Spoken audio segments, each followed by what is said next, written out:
So,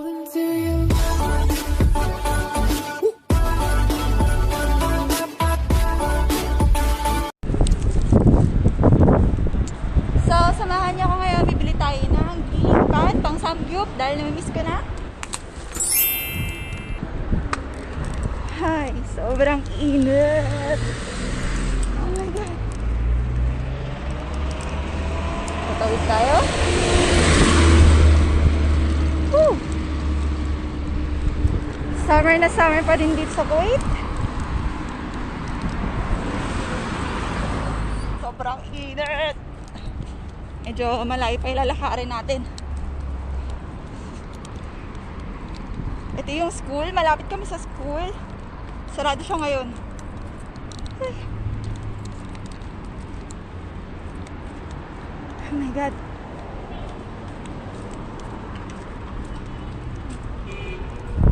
Ay. Oh.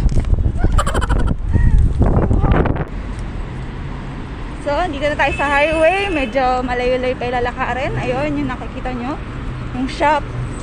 Best online. Yung building na yun. Basta doon tayo pupunta. Malapit na tayo. Dito ako sa may McDo. Ayun yung best. Yung building na yan. Tatawid ako. Hindi na ako mag-video. Baka tayo sagasaan. Tayo dyan sa best Al-Yusufi. Al-Yusufi. Bahala na kayo dyan kung anong tawag nyo. Tatawid na tayo. Tayin lang natin mabawasan ng mga sasakyan. Tatawid tayo. Mabilis mga sasakyan dito, mga walang pakels. Kaya kailangan ingat sa pagtawid. Ang ganda to ah. Mo. 9 kg na 150.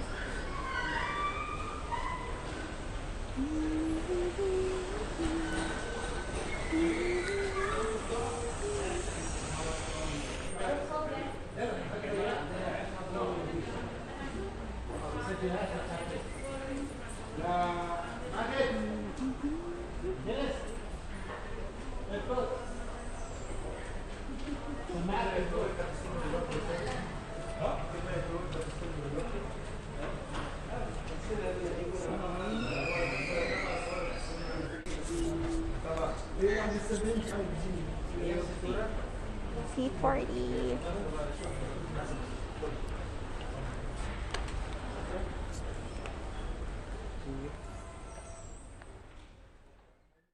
So, eto siya. Ito yung mga ibang grilling pan. And for today's video, mag-unbox tayo ng grilling pan na nabili ko. Hi, Mickey! Etong nabili ko sa Best Al-Yusufi. Kayo na bahala. Nabili ko siya ng 6KD 900 fills. Nakaseal siya. Less siya ng 2KD. Dati siyang 8KD 900 fills. So, ito yung kanyang Philippine price. Sa Philippine peso natin. Yung 6KD 900 fills. I-unbox natin itong Orca Raclette or Raclette. Basta, ito na yun.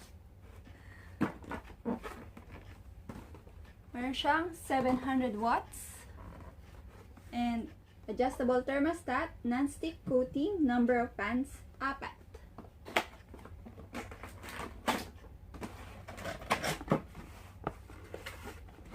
Ito siya.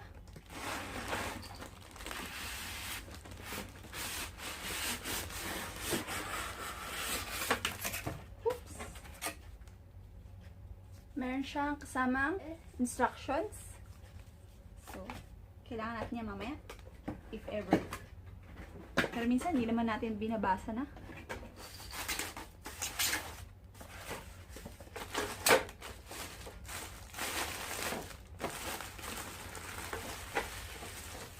Kawaii! Cute, cute! Ito yung saksakan niya. 150 volts. Okay. And ito na siya. Meron siyang cute. So yung pan niya para sa 4 na katao. Ganito lang siya kaliit pala. Cute.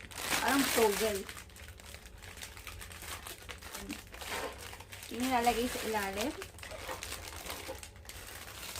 Siguro pwede rin magluto sa ilalim. Ayan, ganyan siya.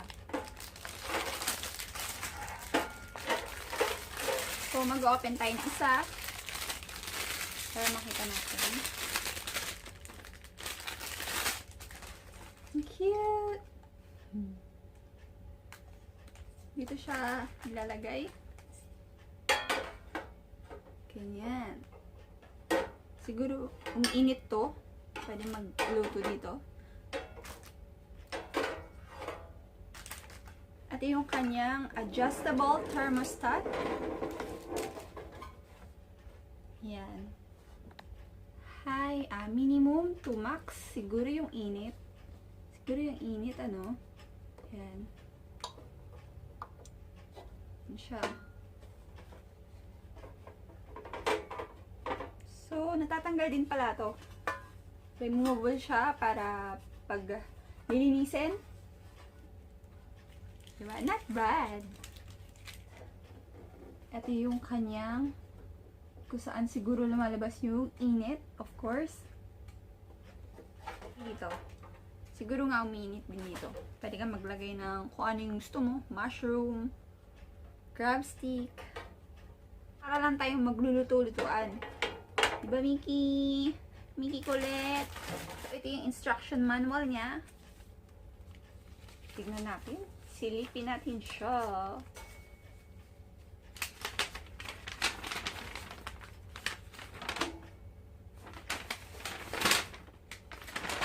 Huh? Akala ko wala nakasulat. Paano ba naman yung kalahati? Wala pala nakalagay. Dito pala sa isang sulok. Diyos me, marimar. Ito lang siya, oh.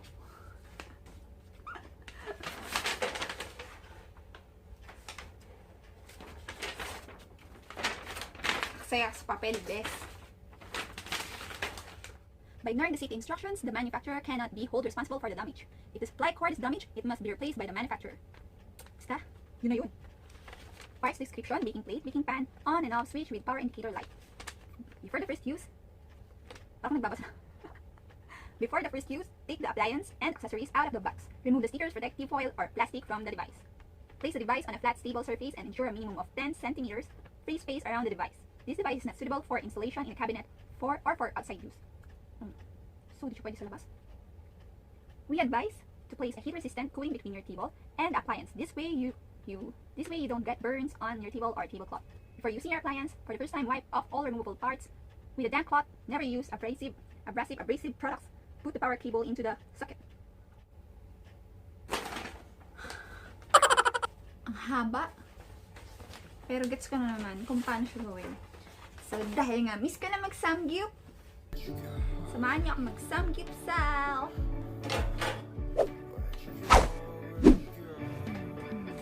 Thank you for watching.